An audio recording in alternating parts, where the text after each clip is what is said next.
Yo, what it is, YouTube? Is your boy Nisi coming back with another bullseye of a video here today on the channel. I want to rank the best FabFilter plugins for rap music in 2025. So if y'all like this video, don't forget to like, comment, and subscribe. And down below, let me know what are your favorite FabFilter plugins. What's the first FabFilter plugin that you ever bought, that you started to use and started to get good sounds with? So let me know down below and let's get to the list, okay? So what we're gonna have here is the different tiers. The first tier being mix and master. This is the best quality tier, and I'm just gonna tell you right now, a lot of the plugins is gonna end up in this tier, okay? Then we got the rough mix, which is plugins that are good enough for the rough mix but might be changed on later down the line, okay?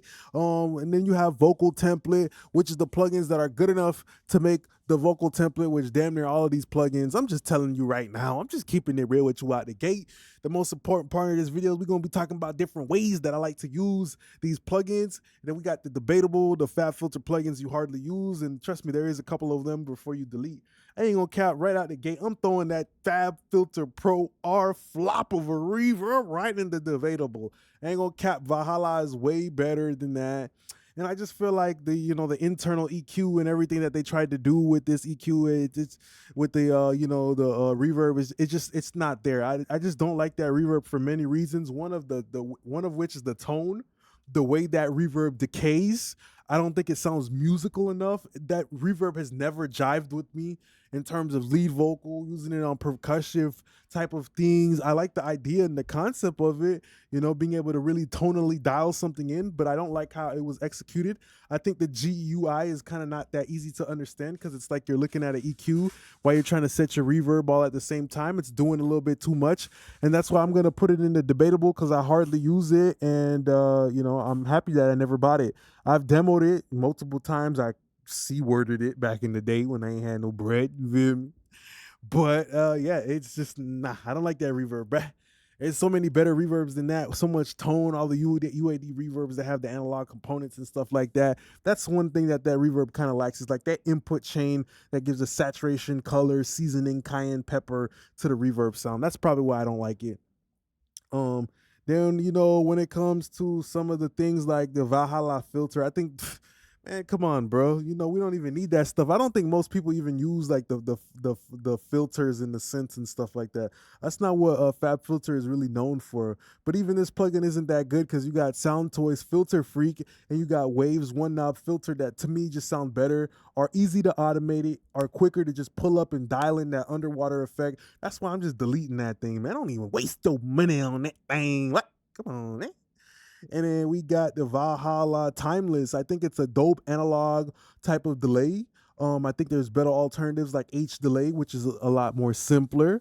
I liked how they tried to integrate the whole EQ process into a delay. But for me, I think the most important part of having a delay on your vocal template is just something that's quick, something that works, something that's not gonna mess with the vibe while you're recording. And that plugin is 100% good enough to fill that job and fill that role really well.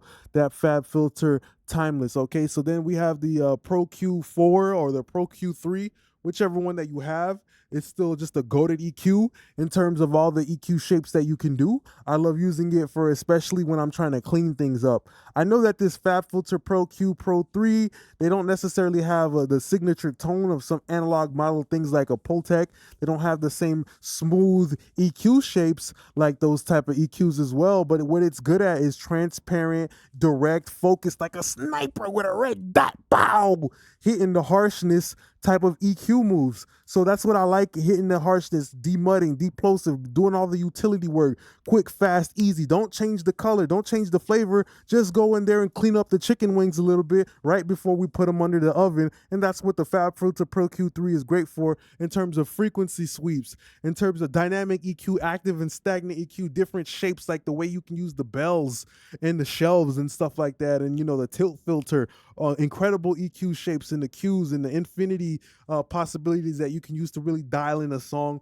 Yeah, I like the FabFilter a lot. Sometimes I stay away from the FabFilter when I don't want too many options because I know I can go down a rabbit hole like most people. Okay, so then the FabFilter Pro C, that thing gotta go to the top of the list. You see, the Pro C is incredible in terms of the internal sidechain, the way you can play around with it and get the compressor to react to exactly what you want. Now, a lot of the times, compressors, their internal sidechain might only just be saying, okay, I'm not gonna look at the booty, I'm not gonna look at 80 hertz, 100 hertz, I'm not gonna look at the low end, the arse of the signal. You feel me? But with the Pro C, you can do things like you can tilt the high frequencies into the detection circuit of the Pro C. So I like it. It can be used on master fader. It can be used on vocals, ad libs. It can be used on a bunch of different things. And that's why I love this plugin a lot. Okay, the Pro C is incredible, especially with the GUI. You get to see where the transient material is happening, and sometimes maybe you don't even actually need a compressor. Maybe you say, damn, it's only this one transient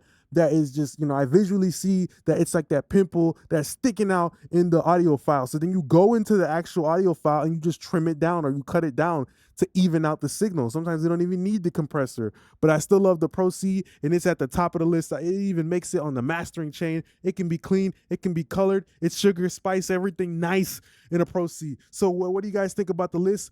Have you guys used these plugins? FabFilter Pro Limiter, I use it a lot on lead vocals to control the transients. Rap vocals are like in your face with a lot of energy, so we want to kind of just like control that so it can be solid and up front and just be held right there like a hostage, you feel me, type of situation. So yeah, that's why it's going to go to the top of the list. Great for the master. I like how there's different limiting modes. You get to adjust the attack and release, very different from the typical L2, the even the limiter on the Jason Joshua God particle.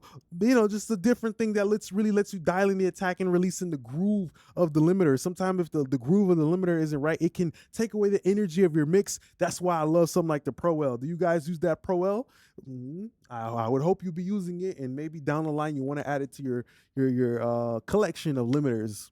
I still use the L2, still use the L1, still use the Faraday. I got a bunch of different limiters because they all distort in a different type of way. So that's something to be cognizant of, how these limiters distort in different ways. That's why you need different limiters, low key. Ain't gonna cap.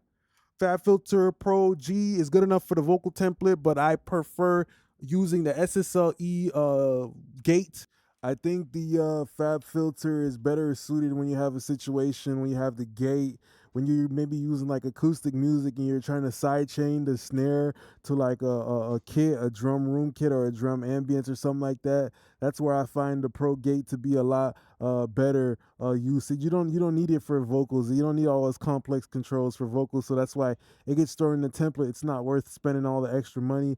FabFilter Pro DS is one of the better de-essers. I put it one step behind to Weiss de-esser. I love the way this de-esser can preserve a lot of the high end, preserve a lot of the transients, preserve a lot of the, good things, all the hard work that you've done by cleaning up the vocal, versus where a de-esser like, Waves de-esser, oftentimes you can find it, kind of like messing up all the hard work that you've done, suppressing the high end, suppressing the upper mid range. So that's why we've thrown it in rough mix.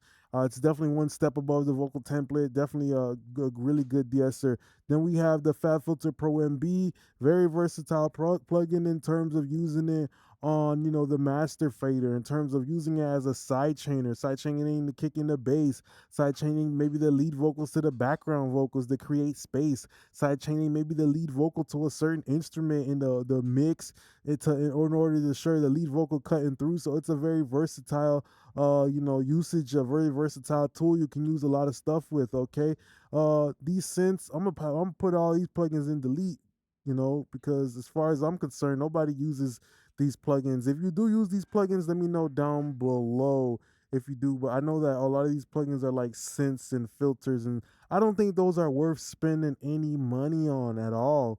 Because there's better, cheaper alternatives out there. You don't need to buy the whole FabFilter bundle. And the last plugins gotta go to Saturn 2. You see how many of the plugins made it to mix and master tier? Saturn 2, man, that is one of the best ones. Even Saturn 1 is pretty fire, but it's incredible how you have a multi-band distortion plugin, you can, saturate the top end with tape and then saturate the mid-range with transformer. It's very good.